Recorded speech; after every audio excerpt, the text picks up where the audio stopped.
My wife said, "I am keeping the house, the Lexus, and half your company. You can keep your tools." I smiled and said, "Keep it all." What she didn't know was that she was trying to claim assets that stopped being mine 6 months ago. Let me explain how I legally outmaneuvered someone who thought they had me cornered. I am still processing this whole thing. Honestly, I am 31. Own a home renovation business here in Colorado, and I thought I had a solid marriage with Tara, my wife of 5 years. She is 30, used to sell real estate before the pandemic hit, and she lost her job. I have a daughter, Emily, from my first marriage, who is 24 now and helps with my business accounting. About 6 months ago, things started getting weird with Tara. She had been out of work since the pandemic hit, and the wine club started as networking for her real estate comeback. But it quickly turned into late bills and sharper fights about money. 3 meetings a week became her escape, always with her phone face down during dinner, getting dressed up for grocery runs. You know that gut feeling when someone's avoiding reality? That was eating at me every single day. The breaking point came when my best friend Brent texted me a photo. There was Tara at some upscale wine bar, sitting way too close to this younger guy in a bank uniform, her hand on his arm. My stomach just dropped. I have been divorced before, so I know the signs, but seeing it in a photograph made everything real. Instead of confronting her right away, I did something that probably saved my life. I called my mother now.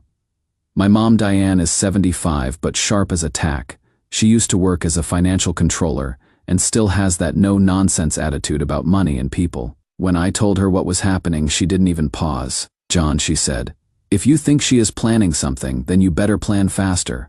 That conversation changed everything. Mom connected me with Harper Lee, this family attorney who has been handling our legal stuff for years. Harper is direct, ruthless when she needs to be, and she gave me advice that probably saved my business and my sanity. "If you think she will come for your assets," Harper told me, "move them legally. Sell everything to your mother at fair market value. Get proper paperwork, receipts, make it all completely clean and legitimate." Over the next 2 months, while Tara was getting cozy with her banker boyfriend, I was quietly restructuring my entire financial life. I sold our house to my mother for $410,000. Real money changed hands. Everything was notarized and recorded with the county. Then I sold Tara's Lexus to Mom for $28,000. Every transaction was at fair market value, completely above board. The beautiful part: Mom immediately offered to lease the house back to me. We settled on $600 per month with a proper lease agreement, below market rate but reasonable enough to avoid any appearance of a sham transaction. I kept my work truck under my business name where it had always been. I moved all the funds to a separate account that Tara had never known about. Everything was legal, documented, and absolutely bulletproof. 6 months passed. Tara kept up her wine club routine, kept getting dressed up, kept acting like everything was normal between us. I played along, waiting to see what her next move would be. Then last week, she texted me, "We need to talk. Be home at 6. I walked into my own kitchen to find Tara sitting at the table with her boyfriend and some lawyer I had never seen before. The banker guy looked nervous, kept fidgeting with his coffee cup. Tara had this smug expression like she had just won the lottery. That is when she delivered her ultimatum. "I am keeping the house, the Lexus, and half your company. You can keep your tools." She said it like she was doing me a favor, like I should be grateful for her generosity. I just stood there for a moment, processing the absurdity of it all. Here was my wife of 5 years, sitting with her affair partner trying to take everything I had worked for. The funny thing is, I wasn't even angry anymore. I was almost impressed by the audacity. "Keep it all," I said, grabbed my jacket, and walked out. I drove straight to Harper's office, while Tara was probably celebrating her victory with her boyfriend. 3 days later, I got served with divorce papers. She is demanding the house, the car, half my business, $4,000 a month in spousal support, and she wants me to pay her legal fees too. So Reddit, am I crazy for thinking I handled this the right way? Part of me wonders if I should have tried to work things out. But seeing her with that guy, planning to destroy me financially, I don't know. I keep thinking about what my mom said about planning faster. Did I do the right thing by protecting myself, or am I just as manipulative as she is? The divorce papers are sitting on my kitchen table right now, and I have to respond within 30 days. Harper says we have a strong position, but I cannot shake this feeling that I am missing something. Tara seemed way too confident, like she knew something I didn't. Has anyone been through something like this? How do you deal with the guilt of strategically protecting yourself from someone you used to love? I am not sleeping well, and Emily keeps asking if I am okay. I don't even know how to answer that question anymore. Update 1. So Harper filed our response to Tara's divorce demands, and it was a thing of beauty. She laid out everything in cold, legal language. The house and car are not marital assets because they were sold legally to my mother at fair market value 6 months before the divorce filing. She attached copies of the sale deeds, bank transfer records, and the lease agreement. Then she offered Tara exactly 50% of our joint checking account, which came to about $9,800. The business stays entirely mine because it was established before our marriage, and Tara never contributed labor or capital. Harper's letter was basically a masterclass in legal precision, and I could picture Tara's face when her lawyer had to explain what it all meant. But Tara didn't take it quietly. Oh no. She went full nuclear on social media, posted this long rant on Facebook about how I was hiding assets, how I had been emotionally abusive, how I was trying to leave her with nothing. She painted this picture of herself as this innocent victim whose controlling husband had secretly stolen everything from under her nose. I almost didn't respond. Harper advised against engaging, but I couldn't let that narrative stand unchallenged. So I posted one thing: links to the public county records showing the exact dates of all the property transfers. No commentary, no drama, just the facts. People could see for themselves that everything happened months before she even filed for divorce. The tide turned pretty quickly after that. People started asking questions. If I was so abusive and controlling, why didn't she notice I had sold the house? How do you not know your own car has been sold for 6 months? Some of her wine club friends started backing away from the whole thing. The best part, Tara's boyfriend Nolan apparently got called into a meeting with his bank's human resources department. Someone had reported that he was getting involved in private client financial matters through his relationship with Tara. He quietly resigned 2 weeks later. Turns out banks don't like their employees mixing business with pleasure, especially when it involves potential asset disputes. But Tara wasn't done escalating things. Last Monday night around 1:30 in the morning, I heard someone trying to get in through the front door. I grabbed a baseball bat and turned on the porch light, and there was Tara with a locksmith, claiming she lived there and had been locked out. I called the police immediately. When they showed up, I calmly handed the officer my lease agreement and my mother's deed to the property. Tara started screaming about how this was her home, how I had stolen it from her, how the cops needed to arrest me for theft. The officers were very professional, but you could see they weren't buying her story, madam, one of them said. According to these documents, you have no legal right to be on this property. We need you to leave now, or we will have to arrest you for trespassing. She left, but not before screaming at me that this wasn't over, that she would see me in court, that I would regret ever crossing her. The neighbors were starting to come out of their houses, and I felt terrible that they had to witness all this drama. 2 days later, I got served again. This time it was a restraining order. Tara claimed I had been harassing her, following her, making threatening phone calls. The problem with her story: I had been in Denver at a contractors conference for the past week, and I had receipts, hotel records, conference registration, even time-stamped photos with other contractors. When we showed up to the hearing, the judge took one look at my alibi documentation and dismissed the restraining order immediately. He actually said there were material inconsistencies in Tara's petition and warned her about filing frivolous legal claims. Harper thinks Tara's lawyer is probably starting to realize his client isn't being completely honest with him. The whole thing is getting messy in ways I never expected. I thought the hard part would be dividing assets, but it turns out the emotional warfare is way more exhausting than the financial stuff. Emily came by yesterday and asked if I was okay. I told her I was handling it, but honestly, I am not sure. I keep waking up in the middle of the night wondering what Tara's going to try next. Part of me feels guilty for being so strategic about protecting myself, but then I remember that photo Brent sent me, and I know I made the right choice. The preliminary hearing is scheduled for next month.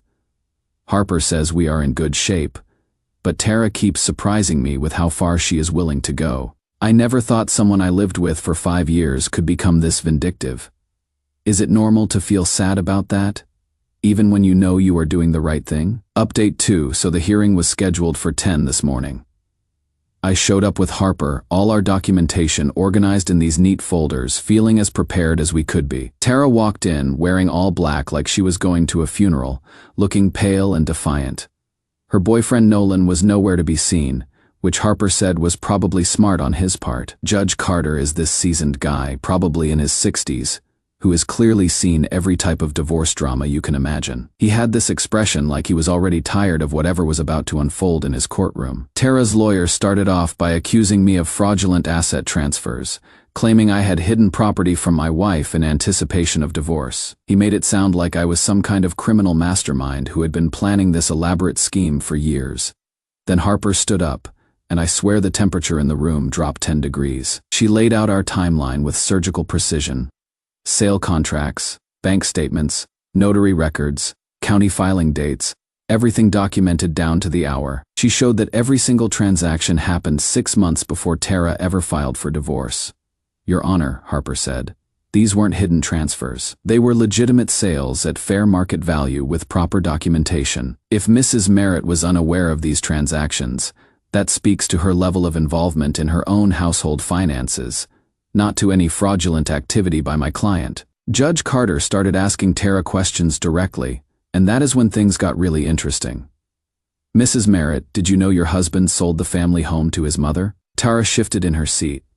I knew she was helping with finances sometimes. I didn't know the specific details, so you didn't review your own household's financial transactions for 6 months. I trusted John to handle those things, but you are claiming he deliberately hid these transactions from you. Well, yes. Judge Carter leaned back in his chair. Madam, you cannot have it both ways. Either you were involved in household finances and should have known about these sales, or you weren't involved and your husband had every right to make financial decisions. Which is it? Tara's lawyer tried to object, but the judge waved him off. I am trying to understand your client's position. Counselor. The whole thing went downhill for Tara from there. Harper presented evidence of the fair market valuations, showed comparable home sales in our neighborhood, demonstrated that my mother had paid full price for everything. She even had documentation showing that my business assets were clearly separate property established before the marriage. Judge Carter spent about 15 minutes reviewing all the paperwork, asking clarifying questions, making notes. I watched Tara's face change as her lawyer whispered the implications during a brief recess. The confident smirk melted into confusion, then panic. The courtroom was dead silent when we reconvened except for the sound of papers rustling. Finally, he looked up and delivered his ruling. The house and Lexus remain my mother's property since they were legitimately purchased at fair market value. My business remains solely mine as separate property. We split the joint checking account evenly as agreed. For spousal support, he awarded Tara $750 per month for exactly 1 year. Way less than the $4,000 she was demanding. Each of us pays our own legal fees, and I get to keep Brutus, our dog, since I had been his primary caretaker throughout the marriage. But the most satisfying part was what Judge Carter noted on the record at the end. He stated that the transfers appeared properly documented and executed at fair market value, and declined to treat them as fraudulent conveyances. He added that the timing and documentation demonstrated clear legal compliance. Harper squeezed my arm under the table, and I had to work really hard not to smile too broadly. Tara looked like she had been hit by a truck. Her lawyer was already packing up his briefcase with this defeated expression. After we walked out, Harper told me she would rarely seen a case go so smoothly in our favor.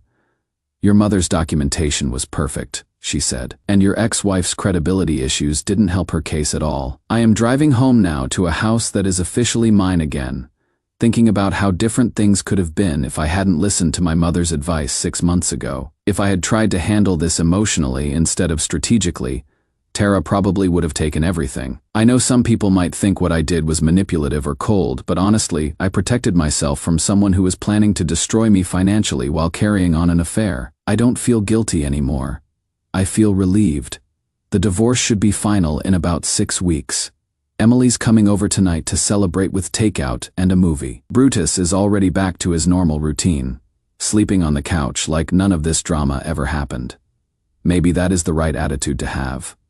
Final update.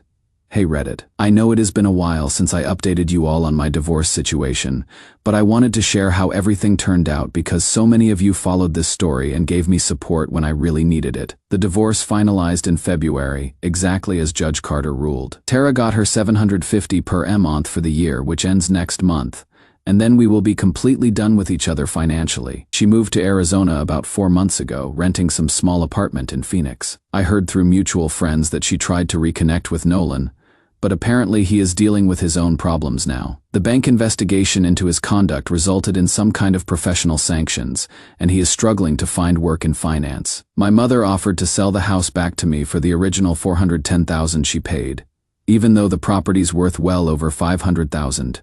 Now with the market, boom. I bought it back last month, completely legitimate, and now it is mine free and clear.